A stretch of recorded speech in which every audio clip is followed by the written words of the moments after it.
আরশাদ সুলতান আপনি লিখেছেন, আজকাল নতুন ট্রেন্ড শুরু হয়েছে ডিভোর্স ফটোগ্রাফি নামে। এতে ডিভোর্সের পর প্রাক্তন জীবনসঙ্গীর ছবি ছাড়া বা পোড়ানো হয়, অসম্মান করা হয়। সম্পর্কে ইসলাম কি বলে?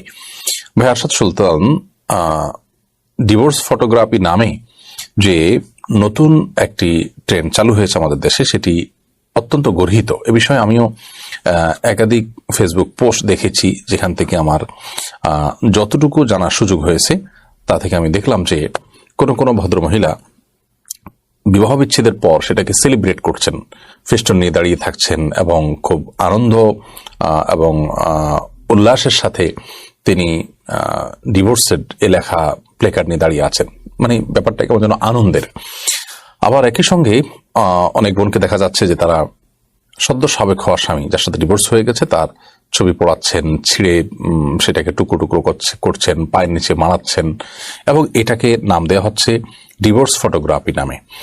আমার মনে হয় এটা রীতিমতো মানসিক অসুস্থতা, কিংবা এটা এক ধরনের অভদ্রতা, অসৌজন্যতা এবং অমানবিক একটি কাজ। কারণ যার সাথে আপনি কিছুদিন সংসার করেছেন, সেটা হতে পারে অনেক দিন, হতে পারে স্বল্প কিছুদিন, তিনি আপনারই পছন্দের কেউ।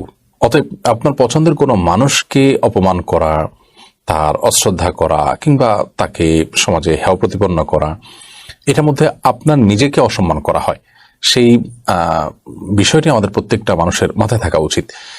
আর দ্বিতীয় কথা হলো যে আপনি কোনো মানুষকে, তার ব্যক্তিগত কোনো ত্রুটি বিচ্ছুতি থাকতে পারে, তাকে কি আপনি এভাবে পাবলিকলি অসম্মান করার সুযোগ আদৌ আছে কিনা? স্বামী স্ত্রীর একান্ত ব্যক্তিগত বিষয়গুলোকে ফেসবুকে নিয়ে আসা, এনে এই ব্যক্তি চর্চাটা, ব্যক্তির নেগেটিভ চর্চাটা ফেসবুকে যদি এইভাবে করা হয়, তাহলে সেক্ষেত্রে সেটা অত্যন্ত বাজে একটা দৃষ্টান্ত স্থাপন করবে। সবচেয়ে বড় কথা হলো যে ডিভোর্স বা বিচ্ছেদ এটা কারোর কাছে কাঙ্ক্ষিত কোনো বিষয় হতে পারে না। পুরুষ হোক কিংবা নারী হোক, তিনি দাম্পত্য জীবনে সুখী হতে চাইবেন, এটাই স্বাভাবিক। কিন্তু দাম্পত্য জীবনটা যদি শেষ হয়ে যায়, সংসারটা যদি ভেঙে যায়, তাহলে এটা আনন্দের কোনো কারণ হতে পারে না। এটা সুস্থতা নয়, এটা অসুস্থতা। যদি লোকটি খারাপও হয় আর তার থেকে আল্লাহ তাআলা আপনাকে মুক্তিও দেন, তারপরও বিষয়টি আপনার জন্য অনাকাঙ্ক্ষিত, অনভিপ্রেত, এ ধরনের ঘটনা আপনার জীবনে খুব একটা আনন্দের বিষয় হতে পারে না। সেজন্য এটাকে সেলিব্রেট করার কিছু হতে পারে না। আমরা বেশ কিছুদিন আগে দেখেছি যে দাদা কিংবা নানার মৃত নানা কিংবা দাদার লাশের সাথে নাতিরা কয়েকজন মিলে সেলফি তুলছে দাঁত বের করে।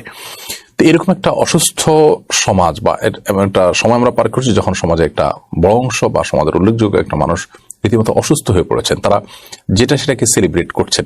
আমরা দেখছি সাহারি পার্টি হচ্ছে, যে সময়টাতে দোয়া রোনাজারি হওয়ার কথা, তখন উৎসব উৎফুল্ল করা হচ্ছে, এবং সেটাকে ইসলামিক কালচার হিসাবে মনে করি আমরা অনেকে করছি।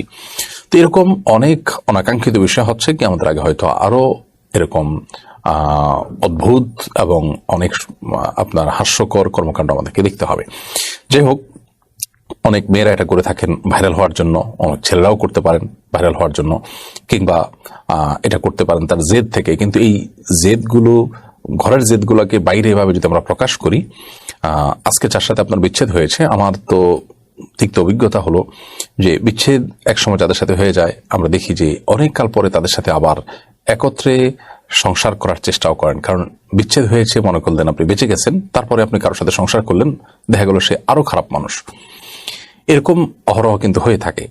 তো কি হবে সামনে আমরা কেউ জানি না, বিধায় কোনো বিষয়কে এত বেশি, কোনো বিষয়ের নেগেটিভ বিষয়গুলোকে চর্চা করা, বিশেষ করে ব্যক্তিগত নেগেটিভ বিষয়গুলোকে চর্চা করা, তাও পাবলিক প্ল্যাটফর্মে এসে, এটা রীতিমতো মানুষের প্রাইভেসি লঙ্ঘন, এটা রীতিমতো অভদ্রতা, অসৌজন্যতা, এবং ইসলামী শরীয়ত এটাকে কখনো এলাও করতে পারে না। নবী সাল্লাল্লাহু আলাইহি ওয়াসাল্লাম একজন আরেকজনের সম্মান যেন হানি না করে সেজন্য কঠোরভাবে নিষেধাজ্ঞা আরোপ করেছেন। বিধায় আমরা এই ডিভোর্স ফটোগ্রাফি নামে যে অসুস্থ কালচার আমাদের সমাজে দেখতে পাচ্ছি, এটাকে আমরা সবাই সামাজিকভাবে এটাকে আমরা ডিনাই করব, এবং এটার অসারতা আমরা তুলে ধরব, এবং ঘৃণাভরে আমরা এ ধরনের কালচারকে প্রত্যাখ্যান করব।